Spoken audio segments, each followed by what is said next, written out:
L'épuration, elle est nécessaire d'abord parce qu'il y a un impératif de justice. Il est absolument intolérable, il est absolument insoutenable d'imaginer que le policier qui vous a torturé, que le magistrat qui a envoyé votre mari ou votre père à la mort puisse se promener tout à fait paisiblement dans les rues de la ville comme si rien ne s'était passé.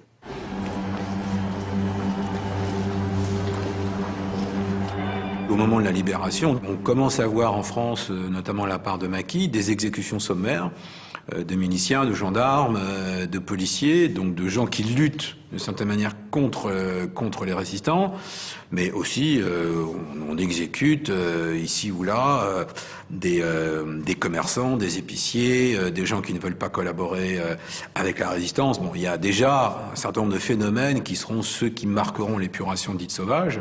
Au moment où la tension est peut-être la plus forte, il n'y a pas du tout d'opposition entre l'idée d'abattre quelqu'un et l'idée que ce serait contraire à la justice. Au contraire, c'est parce qu'il y a eu l'occupation, les massacres, le rôle de la milice, qu'il est juste de s'en prendre à ces gens-là.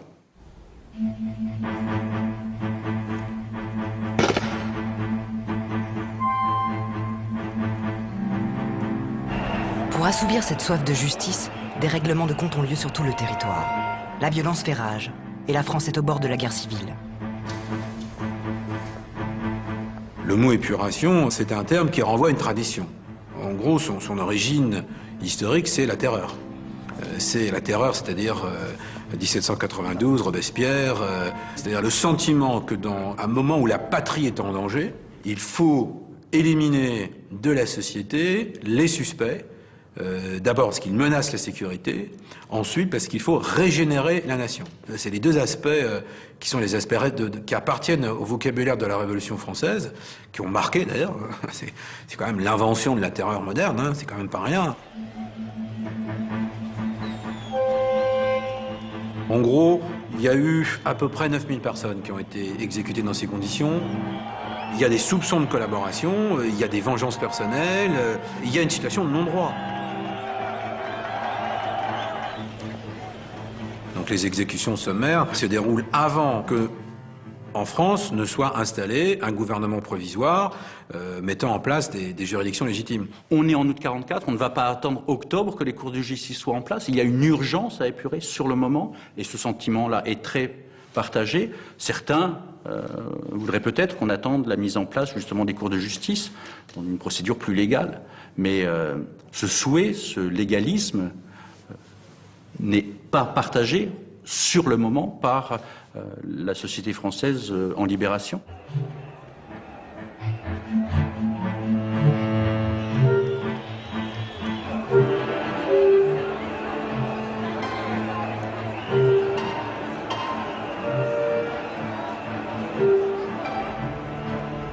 C'est une image très forte parce qu'elle met en scène la population autour.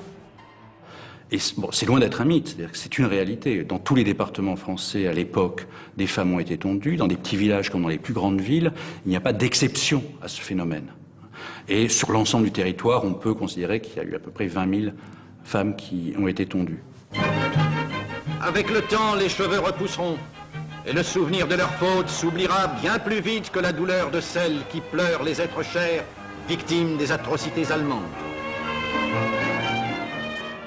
On va s'en prendre à elles parce qu'elles ont collaboré. Et c'est pour ça qu'elles sont tondues et internées, tondues et exécutées, tondues et condamnées lors de procès par la suite. Ce n'est pas à la place, contrairement à ce qu'on a souvent entendu.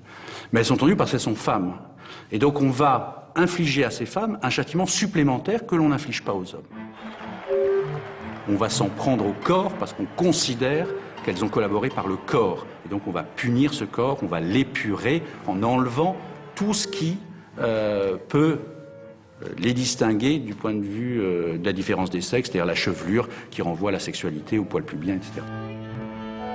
Le fait que les hommes aient été battus en 40, ils ont besoin de reconstruire une identité également virile en s'en prenant aux femmes qui étaient de l'autre camp. Il faut se dire qu'on est dans un pays dont l'armée a été balayée en un mois en 1940, et ce traumatisme-là est gigantesque. On ne peut pas l'oublier quand on réfléchit à ce qui se passe au moment de la libération et de l'épuration. C'est aussi la réponse à cette faillite gigantesque constitue la défaite de 40.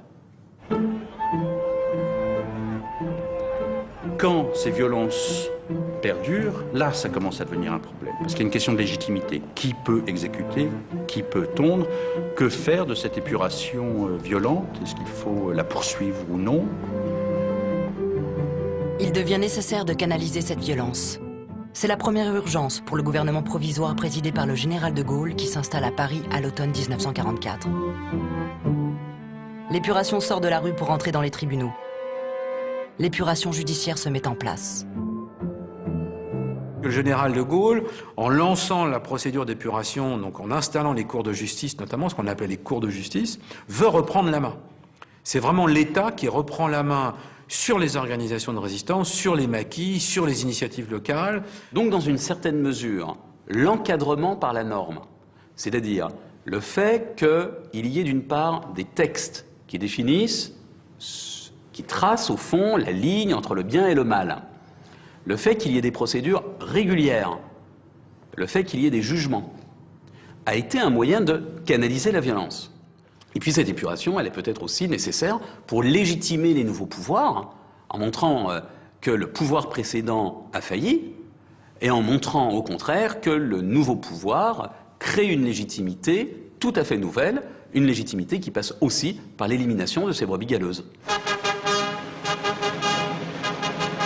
Monsieur François de Menthon, ministre de la Justice, vous parle. Au lendemain de la libération, il n'était pas de tâche plus urgente et plus importante que le châtiment des traîtres et des collaborateurs.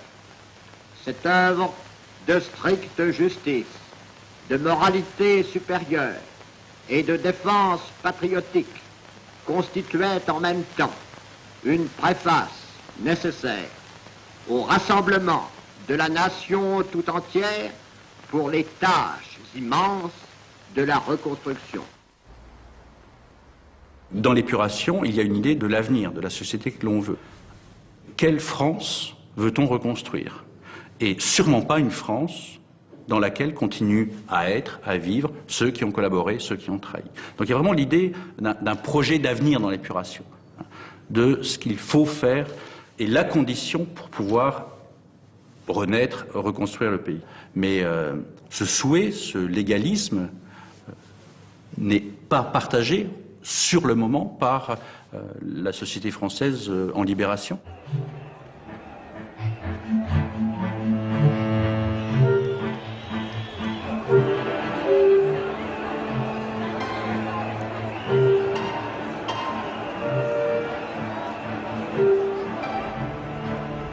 C'est une image très forte parce qu'elle met en scène la population autour. Et bon, c'est loin d'être un mythe, c'est-à-dire que c'est une réalité. Dans tous les départements français, à l'époque, des femmes ont été tondues. Dans des petits villages comme dans les plus grandes villes, il n'y a pas d'exception à ce phénomène.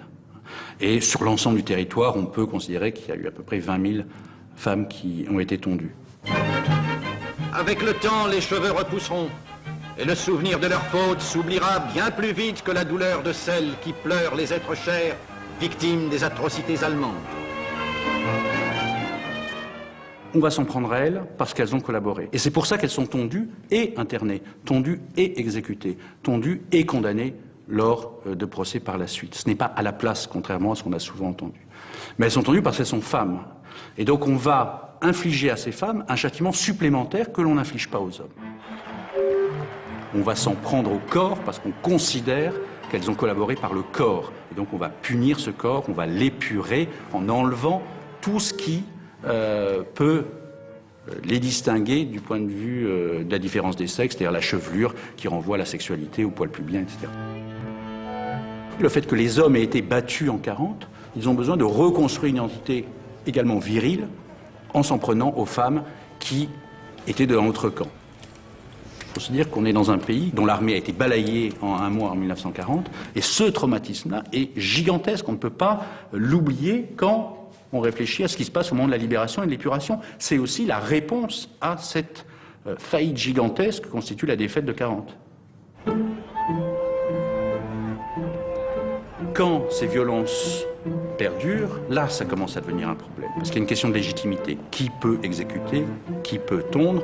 Que faire de cette épuration violente? Est-ce qu'il faut la poursuivre ou non? Il devient nécessaire de canaliser cette violence. C'est la première urgence pour le gouvernement provisoire présidé par le général de Gaulle qui s'installe à Paris à l'automne 1944. L'épuration sort de la rue pour entrer dans les tribunaux. L'épuration judiciaire se met en place. Le général de Gaulle, en lançant la procédure d'épuration, donc en installant les cours de justice, notamment ce qu'on appelle les cours de justice, veut reprendre la main. C'est vraiment l'État qui reprend la main sur les organisations de résistance, sur les maquis, sur les initiatives locales. Donc, dans une certaine mesure, De gens qui luttent de certaine manière contre les résistants, mais aussi on exécute ici ou là des commerçants, des épiciers, des gens qui ne veulent pas collaborer avec la résistance. Bon, il y a déjà un certain nombre de phénomènes qui seront ceux qui marqueront l'épuration dite sauvage. Au moment où la tension est peut-être la plus forte, il y a pas du tout d'opposition entre l'idée d'abattre quelqu'un et l'idée que ce serait contraire à la justice. Au contraire, c'est parce qu'il y a eu l'occupation, les massacres, le rôle de la milice, qu'il est juste de s'en prendre à ces gens-là.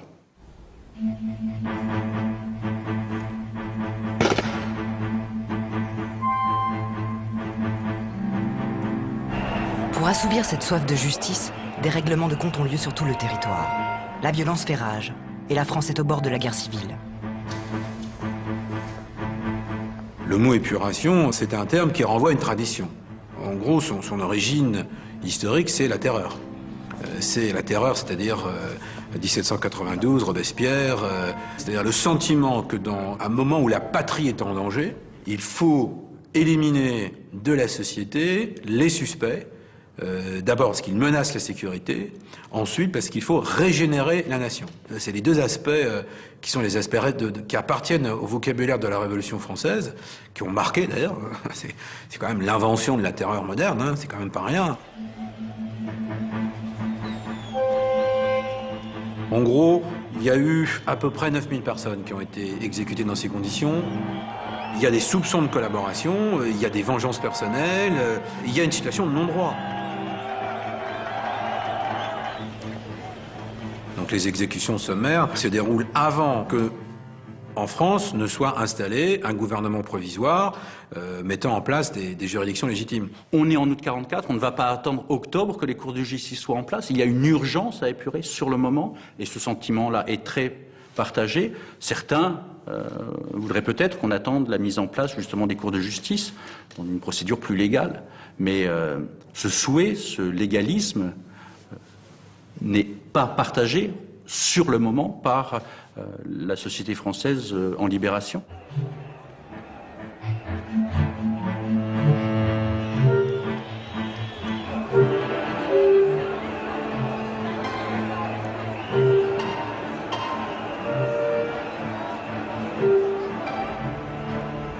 C'est une image très forte parce qu'elle met en scène la population autour.